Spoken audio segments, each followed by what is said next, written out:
Good afternoon, everyone, and welcome to another edition of CCK Live. Today, we're going to be talking about common secondary VA disabilities.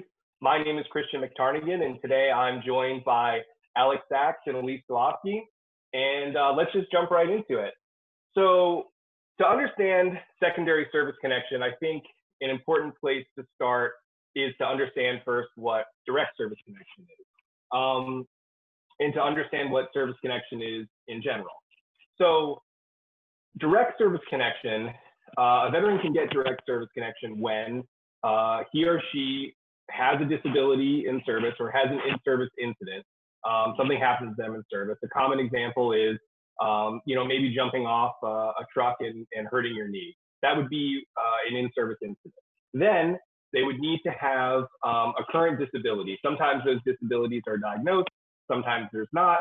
And then the third element of what we call direct service connection is nexus, or some sort of link between what happened to you in service and then your current disability or your currently diagnosed disability.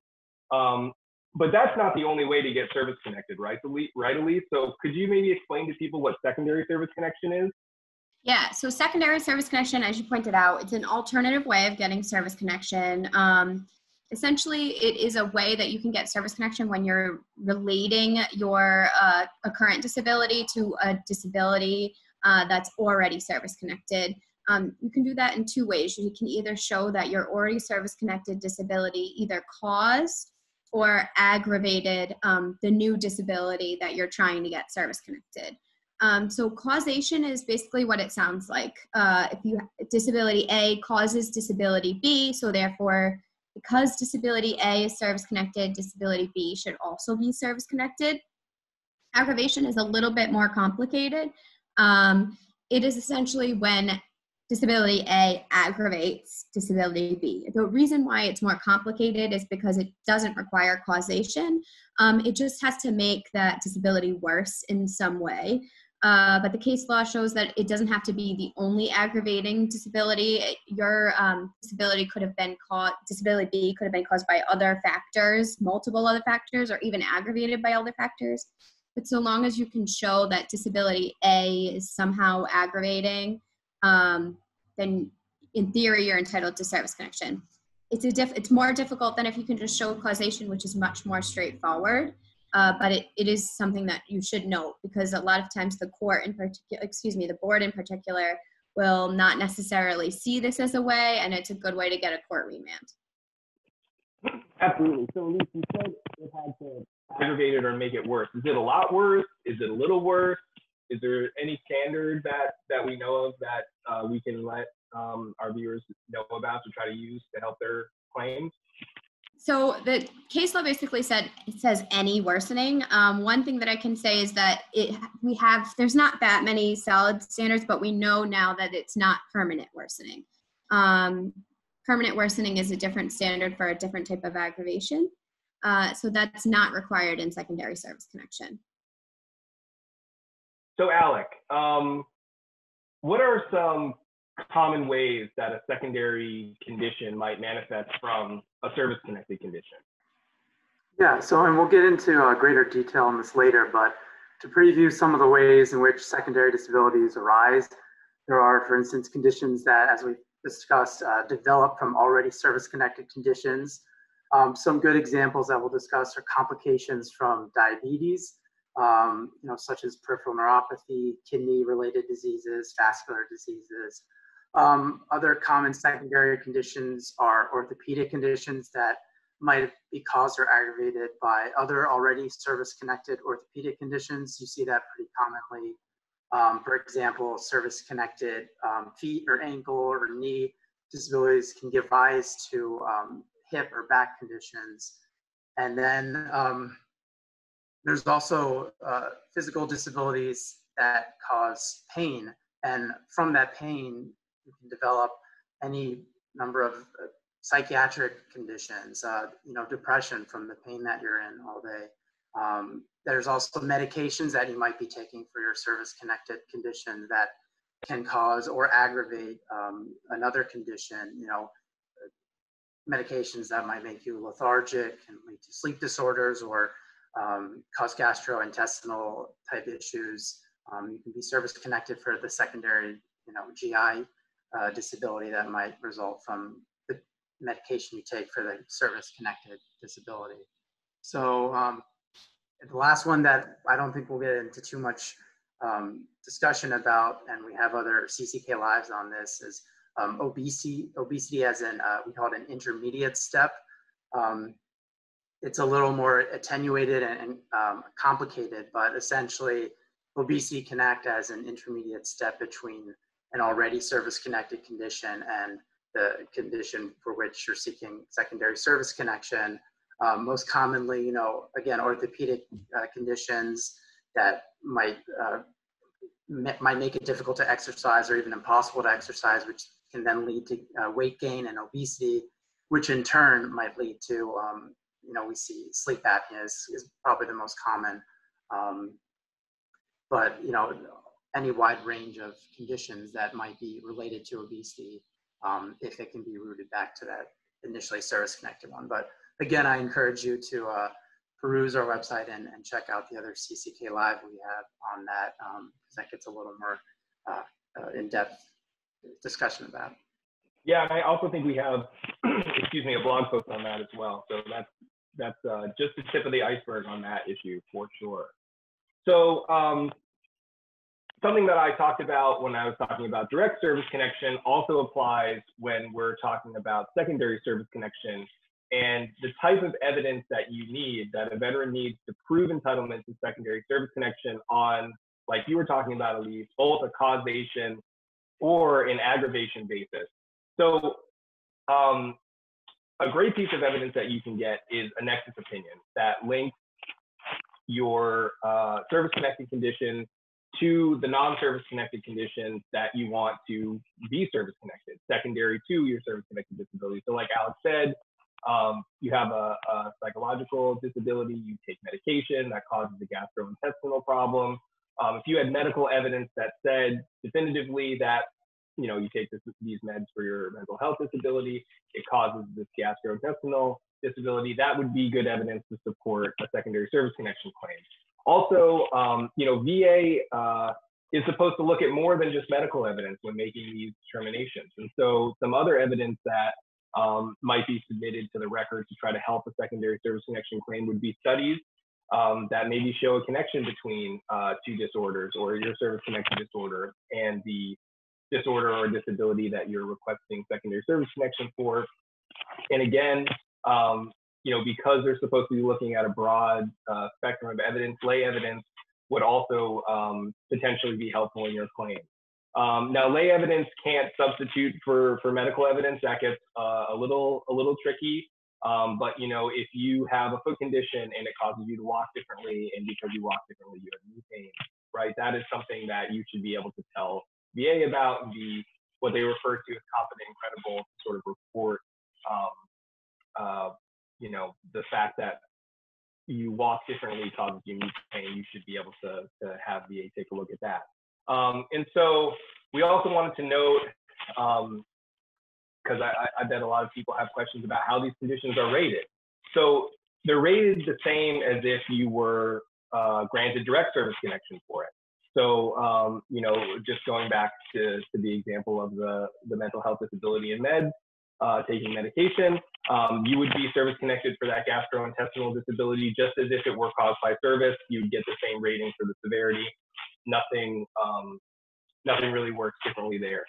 Before we move on to the next part, anything that you guys want to add or clarify from what I just said? No, I think that is an important point that you made about the lay statements, Christian, because I think a lot of times in the CCK lives we do emphasize how you can submit your own lay evidence, but in secondary service connection it really is one of those areas that it's just unfortunately lay evidence isn't going to take you all the way, because you really do have to have that medical knowledge to be able to link, as I was using before, disability A and disability B in some way, and unfortunately the lay person isn't usually competent to do that. So. Yeah. It's not to say not to use lay evidence, it just means it won't get you all the way in this one area of the law. Sure. Or it doesn't always, of course. So like Alec had alluded to, We're going to talk a little bit more about some of those specific examples that he noted quickly at the beginning of our talk. So Elise, do you want to talk a little bit more about secondary service connection in the realm of diabetes? Yeah, sure. So diabetes is a big one that we see, particularly because diabetes is a really common disability among veterans. It is a presumed disability based on Agent Orange exposure, so we see it a lot. The other thing is it causes a lot of other known complications.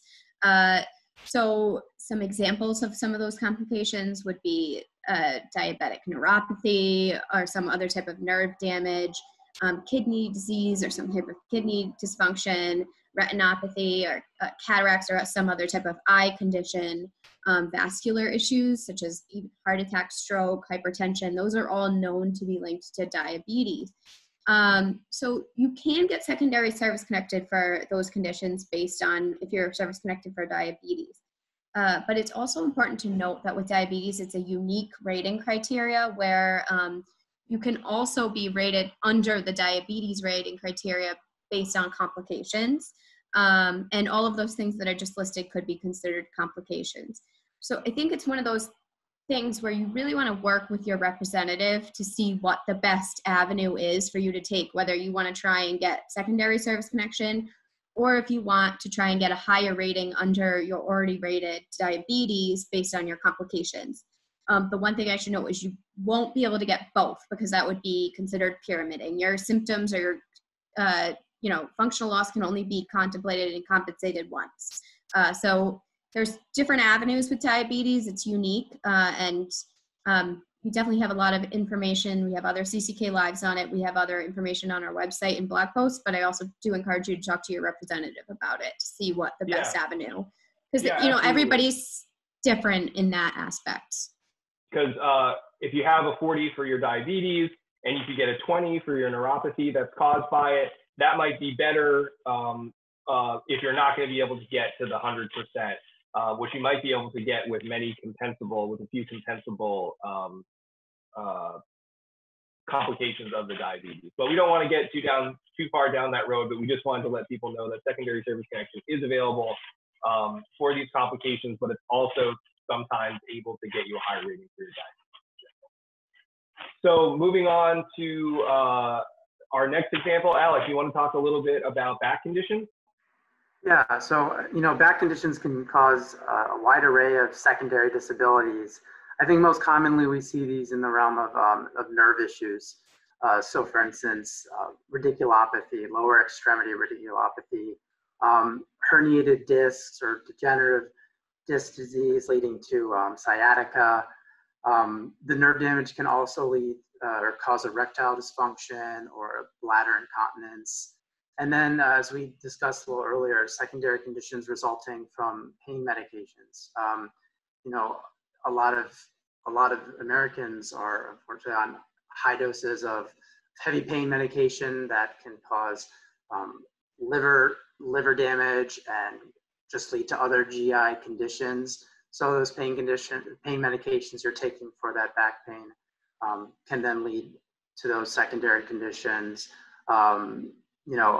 Again, also can lead to psychiatric conditions as well. So it's important to note not just the conditions leading to other conditions, but the medications that you're taking to treat the service-connected condition, and if that causes or aggravates a non-service connected condition. So we definitely see a lot of back conditions in our practice. Elise, Alec, and I all work before the United States Court of Appeals for Veterans Claims. So we'd be appealing final board decisions to that court to try to help our clients. We see a lot of back conditions, but we also see, a lot of orthopedic conditions in general. Disabilities affecting feet, ankles, knees. And, one of the things that happens when you have these problems is because of the pain, because of sometimes actual joint and structural damage and disabilities, it can change the way that someone walks, right? They will have what's referred to as an altered gait.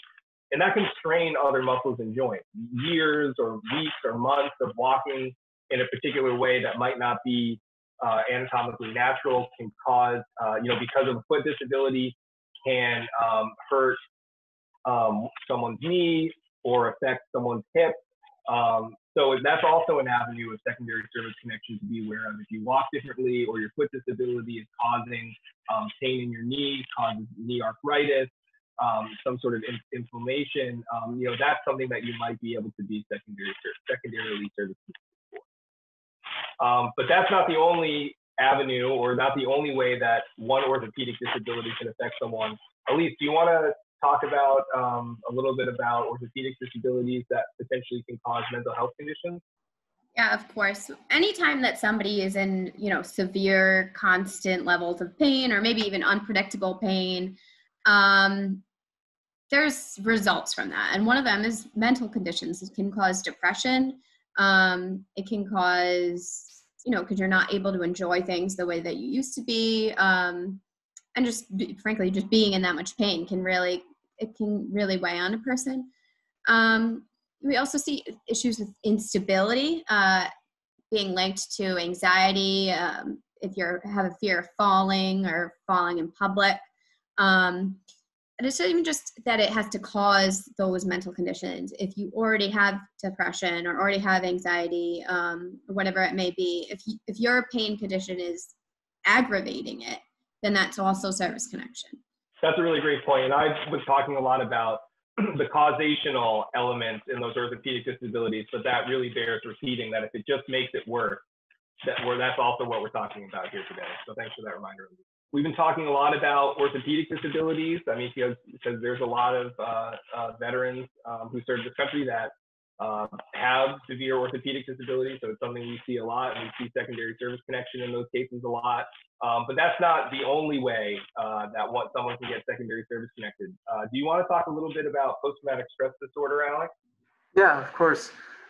So, PTSD can affect people in a lot of different ways and can lead to different conditions, including sleep disorders, to ulcers, to high blood pressure. There's especially a lot of research out there linking PTSD to secondary conditions, especially in the realm. We see a lot of sleep apnea, insomnia, or not insomnia, but just sleep apnea, those types of claims. And then hypertension, high blood pressure, not just related to the physical stress that a mental condition can put on the body, but again, going back to the medications that you might be taking for your PTSD. So that's how you can link up with those other physical conditions. And then, unfortunately, people who self-medicate with alcohol for PTSD, that can result in substance abuse. That can, then lead obviously to other secondary conditions.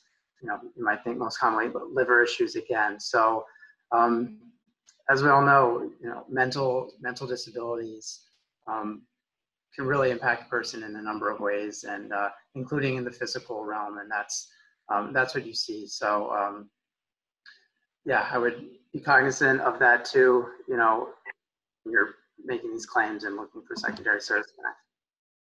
In fact, something that I want to just note quickly is you can't get direct service connection for alcohol abuse, but because mental health disabilities can cause substance abuse or alcohol abuse, you can get secondary service connection for the ramifications of substance abuse. So that's a really important point there. Yes, definitely. So we've covered a lot of ground today, but something we always like to do before we end these talks is basically poll you two and poll us about any tips that you have for veterans or any closing thoughts about secondary service connection and secondarily service connection disabilities. Yeah, so one thing I would encourage you to do is become familiar with the rating criteria, the diagnostic code that you're actually being rated under for whatever your underlying disability is. You want to make sure that what you're trying to get service connected isn't already something that would be contemplated by that diagnostic code. For examples with diabetes, but another one is PTSD. Often you might think that some of the things in PTSD are, you know, secondary conditions, but they might actually just be symptoms that would warrant a higher rating. So yeah, part of the disability you're already service connected for.